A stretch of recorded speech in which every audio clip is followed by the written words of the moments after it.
మీ అందరికి డెఫినెట్ గా ఒక విషయం చెప్తాను. నేను సోను సాయి మా హోటల్ పెట్టక ముందు నేనే వాళ్ళని తీసుకెళ్లాను. ఒక రకంగా మనకి ఇన్స్పిరేషన్ అనుకోవాలి. హోటల్ బెంగళూరులో శివాజీ మిలిటరీ హోటల్కి వెళ్ళి దగ్గరగా 2.5 గంటలు వెయిట్ చేసినా దొరుకుతుందో దొరకదో అన్న ఒక టెన్షన్ తో అక్కడ బిర్యానీ తిన్నాం. బయటికి రాగానే నేను చెప్పిన ఫస్ట్ మాట, ఒరే మనం పెడతాం కదా రెస్టారెంట్, ఎప్పుడైనా ఇలాంటి ఒక సిచ్యువేషన్ చూస్తావా?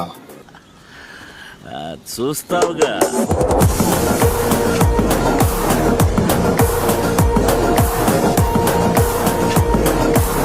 మీ అందరు బ్లెస్సింగ్స్ అనాలో, దేవుడు బ్లెస్సింగ్స్ అనాలో, ఏమనాలో నాకైతే తెలియదు. కానీ ఈరోజు అంతకు మించే చూసాం. 800 కేజీల ఆలోచించని ఎన్నిసార్లు చెప్పినా ఈసారి మనం కొడతాం. మన ఆంధ్ర లార్జెస్ట్ రెస్టారెంట్ పేరుకే కాదు, మనం అన్నిటిలోని లార్జెస్ట్ ప్రూవ్ చేసామని అనుకుంటున్నాం. ఆంధ్ర లార్జెస్ట్ రెస్టారెంట్ టీం తరపు నుంచి అందరికి చాలా చాలా చాలా థాంక్స్.